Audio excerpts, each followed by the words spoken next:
Hey everybody, Calm Minority here with the crazy fan fiction.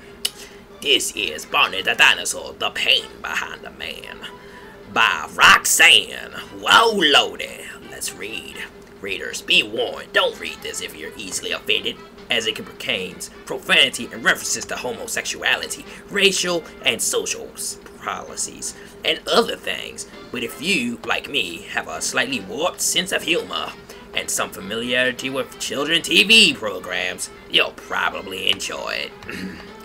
Loaded, I think I is. Ooh, child. On the set of Barney and Friends, the purple dinosaur is wrapping up his show. Well, boys and girls, that's all the time we have today.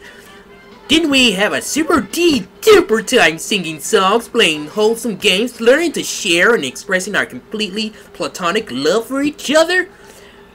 Politically correct child in the wheelchair. I sure did, Barney.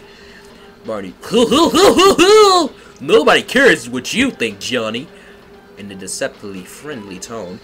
You're only here due to the government requirements for fair representation of handicapped individuals in the media. Politically correct African American child. What about me, Barney? You're special too, little Timmy. Lousy racial diversity regulations. Well, boys and girls, it's time for us to come together and sing our special song. He links arms with a Native American girl and bispectacled shrimp with bowl cut. All singing unison, all off key. I love you, you love me. We're physically and culturally diverse family. The song ends. Barney hugs the kids a little too hard. They'll carry kid. Ow, Barney, you're hurting me. Barney tussles kid's hair and violently. Oh, Johnny, jumping up and down and chuckling a little bit evilly. You're so silly. You wouldn't want Barney to get in trouble with the network executives, would you, little Johnny? My name is Andrew. Well, that's all for today, kids. See you tomorrow. Monsters off scene, waving. And we're clear. Thank God, I need a stiff drink. If I hear one more handicapped kid laughing innocent childlike wonder, I'm going to just hurl. I'm going to the break room. He exits the studio, kicks the door shut loudly. Ow. On the way to the PBS break room, actually a sort of private club hangout. He runs into Mr. Rogers and Steve from Blue's Clues. They're walking a little bit too close and have their hands in each other's back pockets. Hey, Barney, Fred. I was just heading to the break room. Care to join? Yeah, sure. Clear. They head down the hallway and into the lounge area, complete with a bar and dance floor. Inside, YMCA is blaring over the loud system. Tinky Winky and Dipsy repeatedly bump butts. Then all four teleprompters form a conga line and circle the points. Elmo is sitting in the bar, taking a long drag of a cigarette. He has clearly had far too many, and he's really trying to keep his balance on the high stool. Elmo.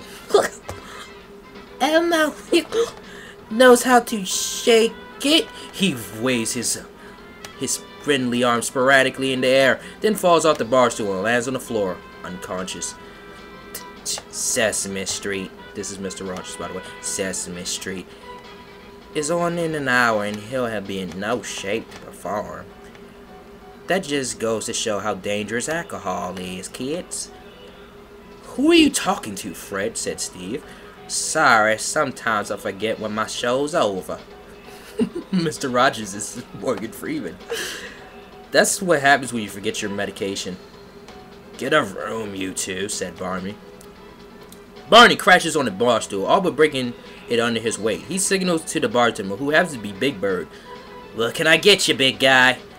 Give me your hardest liquor and fast. I need to drown out the noise in my head. Shit, those voices just won't shut up. All day long, penetrating, deafening noises. They tell me to do things, terrible things. I wouldn't consider anyone within 2-mile radius of me to be safe. Okay, right, well, I'll give you your alcohol, but you really need to go outside. You need outside help. Have you ever considered committing yourself to a nearest mental ward? Very funny, feather butt. For your information, I've been diagnosed as clinically depressed as a result of years of forced interaction with politically correct children and queers like those two over there. Nods in the direction of Mr. Rogers and Steve, who are, suffice to say, engaged in more than conversation. Fuck. Now, let's not be bitter conservatives. You know Steve and Fred aren't the only two to opt for an alternate lifestyle. Look at Bert and Ernie, and me and Snuffleupagus. We've been together for almost 6 months now.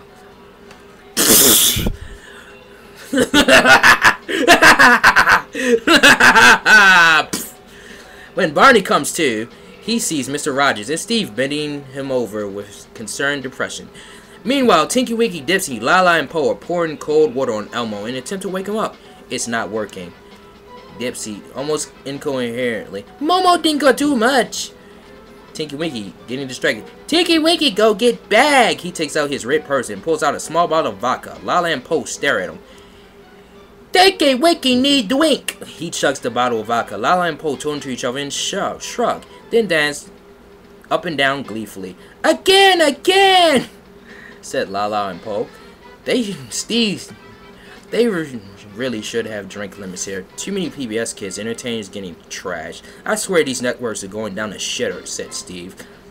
Now, Steve, it's not nice to use words like that. It can hurt others, said Mr. Rogers. Shut up and kiss me, old man. Bad things happen. Things are so wrong on so many levels. I'm not even going to describe them here, thank you, as I'm sure many of you either have eaten recently or plan on eating in the near future. Barney lifting his bulbous head from a pile of vomit in which he lies. God, what have I become? Why must I live like this? Why? Barney is sitting in a room with padded walls, wearing an oversized straitjacket. He is in a fetal position, holding his legs, rocking back and forth, dazed, and singing in a quiet, deranged voice. I fuck you. You fuck me. We're a fucking family. A doctor walks in holding a clipboard. What is your name, sir? Dinosaur. Barney the dinosaur. Okay, Mr. the Dinosaur. Your chart says you committed yourself. What seems to be the problemo? Well, lately I've been a bit delusioned about public television and about the universe in general and my place in the spectrum of humanity or lack thereof. Hey, wait a minute, do I know you? That's right. I'm Mr. Feely, the lovable, happy as sunshine delivery man from Mr. Roberts' neighborhood. Why the hell are you freaking posing as a freaking psychiatrist? How the hell do you expect me to make a decent living walking around in a gay postal uniform and delivering exactly one package every day to that creep Fred Rogers, who incidentally keeps trying to hit on me? Tell me about it. That man needs help. Well, don't look at me. I've got my hands full with counseling these days.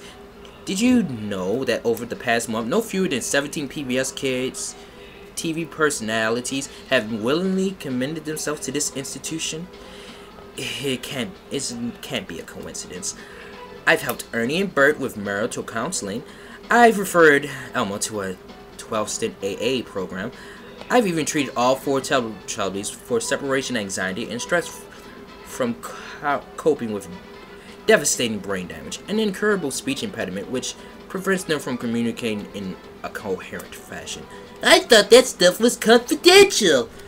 Well, technically it's supposed to be, according to those right-wing fascists who run this institution. God, sometimes I just want to sit back, smoke a joint, and fantasize about how I'm going to tear them limb from limb one day. Whoa, too much information. Let's just ignore our obvious mental problems and focus on mine. As I said, I've been hearing voices, and I've tried to kill myself over 50 times. But it never works due to the dense layer of protection of layers of purple blubber that cover my body. That's another thing. I have a bad body image. I tried the Atkins diet, the Jenny Craig thing, the Jarrett Subway diet, but all I have to show for is gastrointestinal blockage and an eating disorder. Mr. McFeely, wow, writing busily on a clipboard. That's very interesting, Mr. the Dinosaur. Barney scratches the clipboard away. What the fuck? All you've done is draw images of death by bludgeoning all over the medical form. Sorry, sometimes I forget where I am. For all I know, in 5 minutes I'll be trying to strangle you. Elmo pops in through a trapdoor in the ceiling. Elmo, thinking he's a vampire. Elmo wants to suck your blood. Elmo wants to feed on the undead. Images of Mr. Rogers and Steve getting married flow through the air above Barney's head. YMCA starts playing. From out of nowhere, the Teletubbies enter and start dirty dancing. I can't take any more of this insanity. Uses his tail to pull out a pistol he's somehow concealed beneath his straitjacket. This is for the demise of children programming. A shot rings out. Barney falls down, dead. Tinky Winky, suddenly able to speak in a clear yet menacing bass voice. Yes, and let this be a lesson to anyone who tries to rebel. Resistance is futile.